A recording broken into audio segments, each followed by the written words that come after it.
live in Studio B alongside Jason Shepard. I am Spencer Linton. This is your day-to-day BYU sports play-by-play.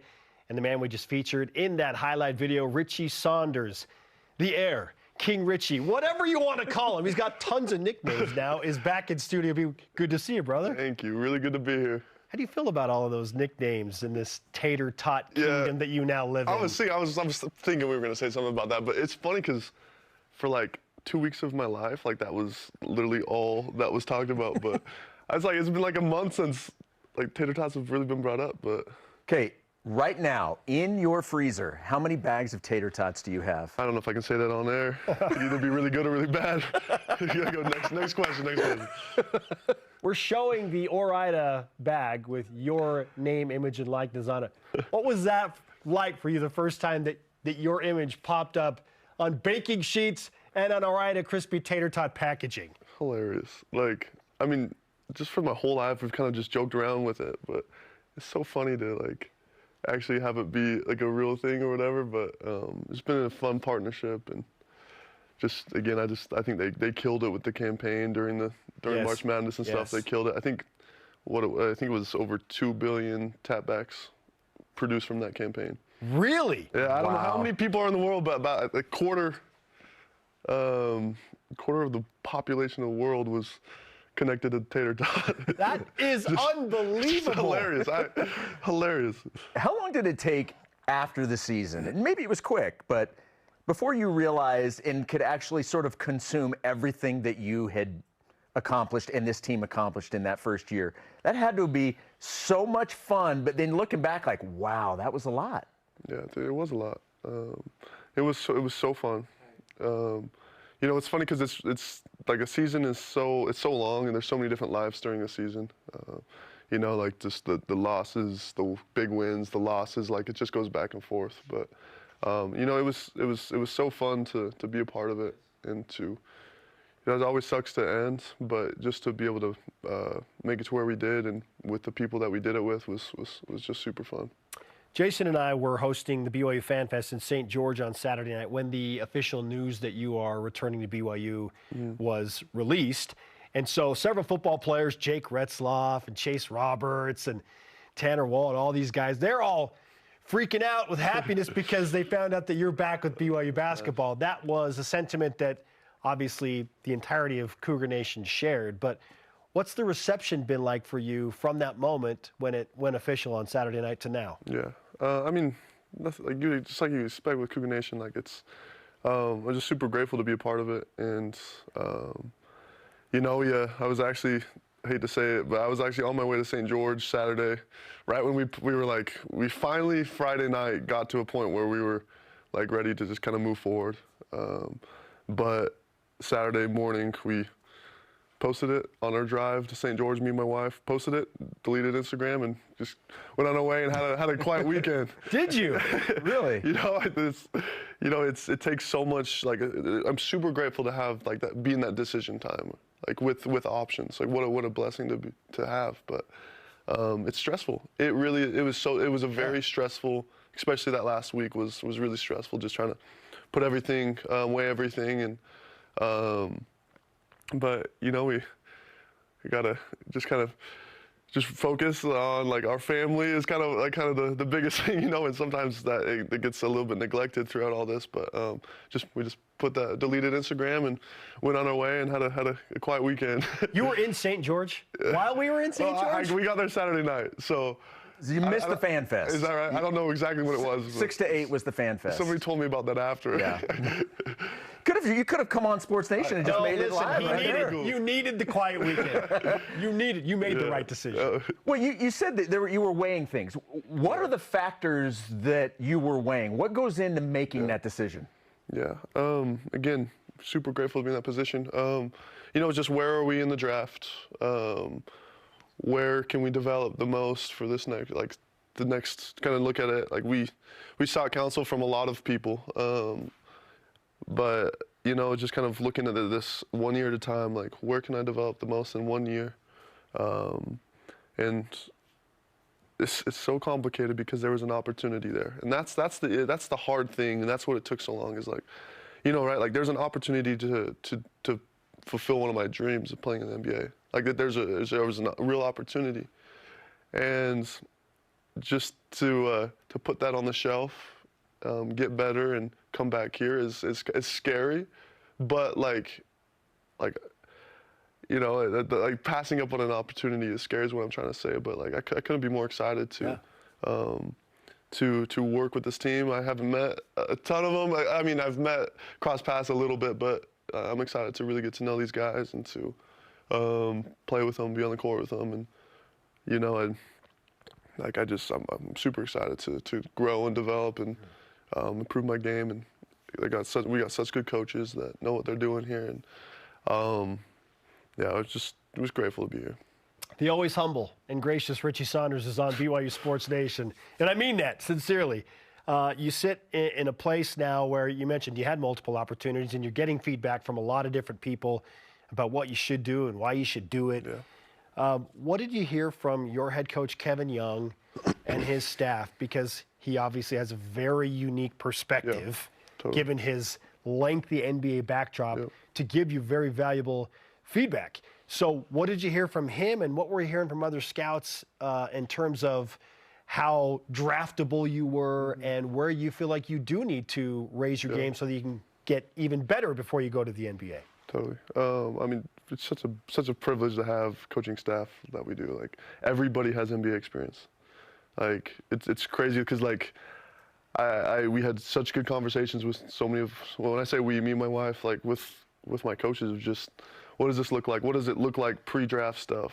Like, I didn't realize how intense of a schedule it is leading up to the draft. But, you know, as the reception we got is that early to middle second round. And with opportunities to get that lower with doing workouts.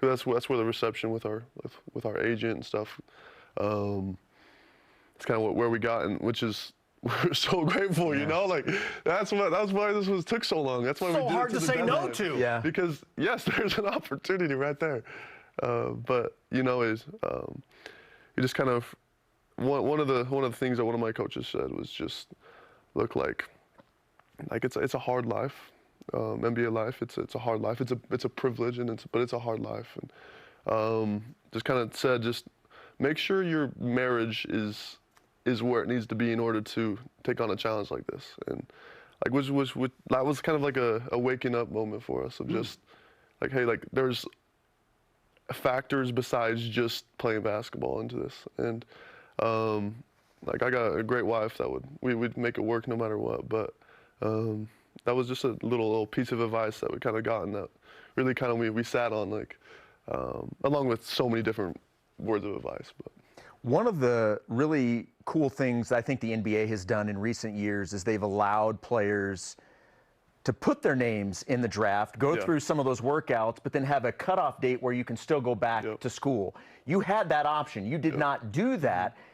Is that because you had basically most of the information that you would have got by doing some of those things right in-house? Did that maybe help you eliminate having to go through that and making the decision? Yeah, there was a factor in there. Again, like I don't want to, like, when I know what I want to do, I want to do it. You know, I want to just be able to put my head down and work. And so ultimately, like, yes, I believe that I could have gone and have great workouts and got lower in the draft, but you know, like, it's just I didn't know if I don't know if I was done playing here.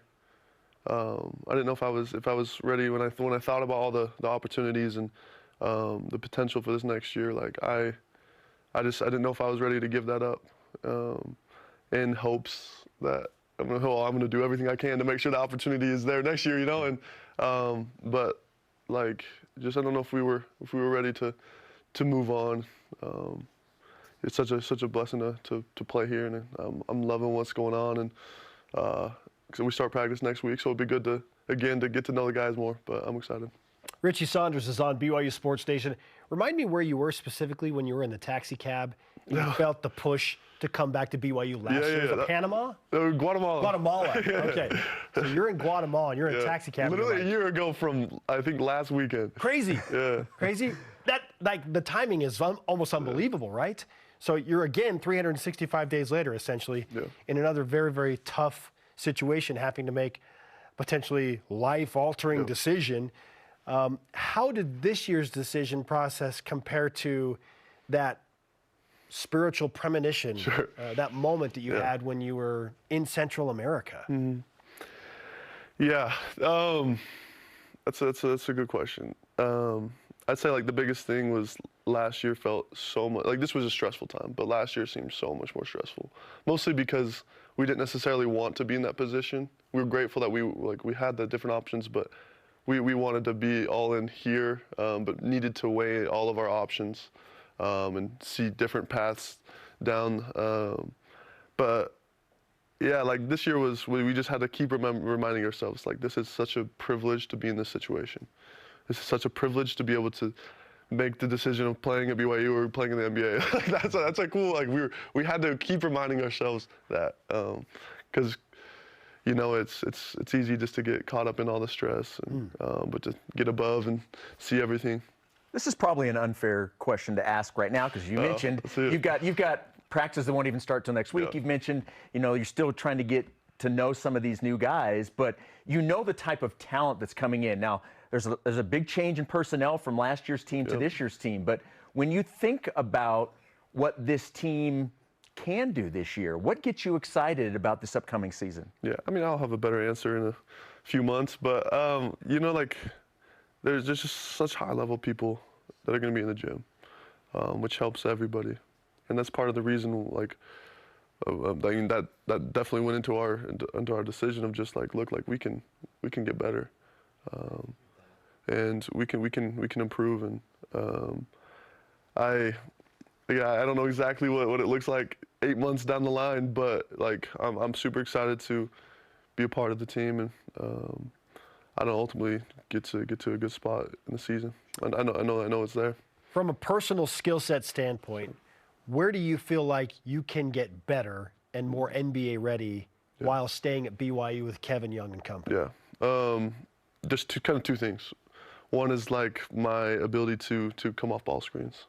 Just something that I haven't done a ton, but started to do a little bit at the end of the year, just because they kind of were all but my business. But you know, like, I just had to find some way to counter that, and that's one of the things we've talked about is just being able to make the right read out of ball screens. And then I'd say guarding a quick twitch guard is like another one of those big things. Kind of the way the season ended up, I had to guard more some of their format a little bit, which is just not necessarily what I do a ton, but just become better at ball screens and perimeter defense. And as a follow-up, Kevin Young has been very, very outspoken about your development specifically, and how much enjoyment he has taken in working with you and seeing that happen and come to fruition.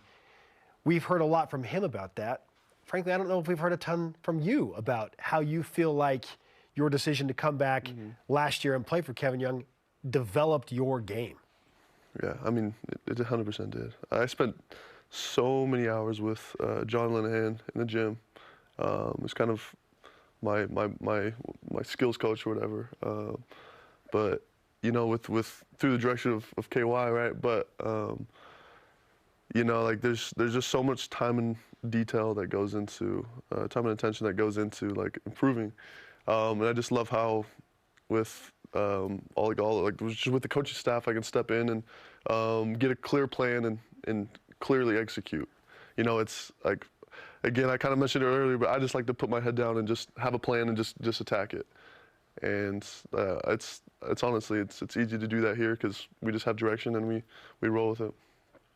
We ate tater tots on Monday, by the way, on the show. Awesome. Like, we didn't know we were going to get it, but the show started and they literally delivered us tater tots in your order. So it was headbands last year, it was tater tots this year.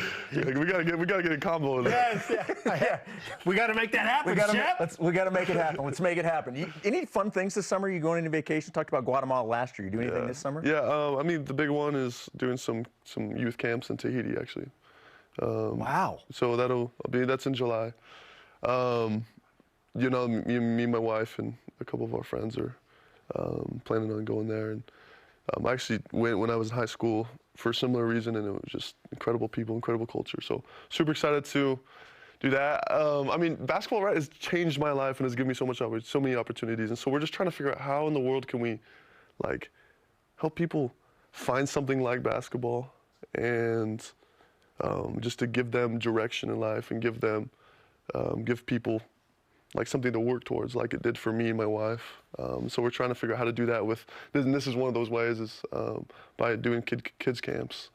I think we're going to do some local, but you know, that's kind of the first thing on our schedule. But I'm sure hopefully there'll be some other small trips. but yeah. Very nice. Richie, great to have you in studio. Thanks, Richie. The definition of a guy who is easy to root for. 100%. You kidding me? You kidding me? The cheers at the Fan Fest when we announced you were coming back, it was pretty impressive. I appreciate it. They were excited. King Richie on BYUSN. Thanks, brother. Thank you.